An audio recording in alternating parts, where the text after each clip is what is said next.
6 months later, divorcing my husband was a huge mistake. If I could give anyone a piece of advice for divorce, it would be to not do it under normal circumstances. If your spouse is beating you or threatening you or your children, then of course get out and fast. In my case there was no abuse. We were together for 8 years, that was mostly good, and we have 4 kids. Right around 5 years I got a promotion at work, and I got it in my head that my ex was dragging me down, or at least holding me back from more success and a better life. We never had a lot of money, but with my promotion I was now making more than he was. I started working longer hours, and at the same time his hours were cut, so he was at home more. I really began to resent him because he was home and because he got to spend time with our kids. Most nights when I got home they were already getting ready for bed, if not already sleeping. After a few months of my new job, it was clear to me that things were not going well at home without me there. Some nights the dishes weren't done when I got home, or the kids hadn't eaten, or whatever else I could think of to be mad at him about. It really didn't matter.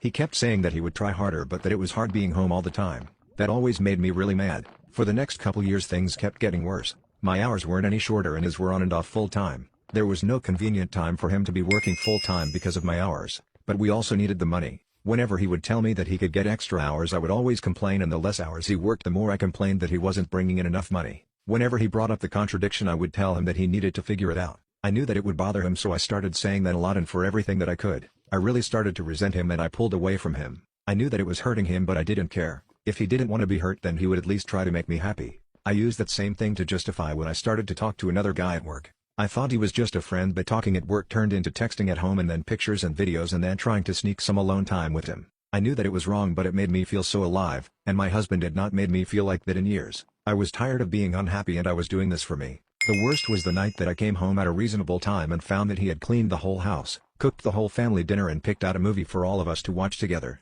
This would have made me swoon a couple years earlier, but that night I couldn't even look at him, and I pretended to be sick. I spent the rest of the night in bed while he waited on me and checked on me and even made me different food and brought it to me in bed. It made me feel terrible, and then it made me angry that he made me feel that way, and by the end of the night I was texting with the other guy. Over the next month or two from that night, it did not matter what he did. He was wrong just for breathing most days. He would get so upset with how I was treating him, and I would just wait and egg him on into losing it because I knew it would happen eventually. After most of the fights we had, he would apologize for whatever I told him he did wrong, if there even was something, but I never did. I would usually find a way to make him feel even worse. I knew that I was right because he was wrong, and that was all that mattered to me. I even pretended that I didn't care when he found out about my relationship with the guy from work. It really destroyed me inside to see him holding back tears, but I wasn't going to let him see that. He was at his weakest, and that was when I chose to tell him that I wanted a divorce. I could almost hear his heart shattering inside his chest. He talked and fought and said that we could work through it together. I really wasn't interested in fixing our marriage, but I mostly ended things with the other guy, but only because I knew I could get it back if I wanted it. I could see that he was trying, and occasionally I would let him know, but for the most part I kept being a huge bitch to him for any and all reasons that I could think of. I'm not sure how much more the man could have done to make me happy besides finding a job that paid enough for me to not have to work at all. He said that he was looking, but looking and finding are two different things. It was around this time that I discovered this group and a few others. I started posting things about him, from my perspective only, and I got so much positive feedback for how I was feeling that I knew I was right. The more I posted, the more validation that I got. It wasn't just me who knew that XH wasn't worth keeping around. I had the whole internet telling me how terrible he is. I started saying awful things to him and even outright ignoring him. I was so confident with mine and everyone else's opinion that I contacted a lawyer and within a couple weeks had filed for divorce. I continued to use this site and a couple others to validate my feelings and for encouragement to go through with it, and finally it was done. It went pretty smoothly. XH didn't ask for much besides to not get divorced and to try to work it all out. I didn't care about that though. He was broken, but I was free. I could do whatever I wanted without having to feel any guilt or answer to anybody. It was an amazing feeling of freedom. It didn't last long though.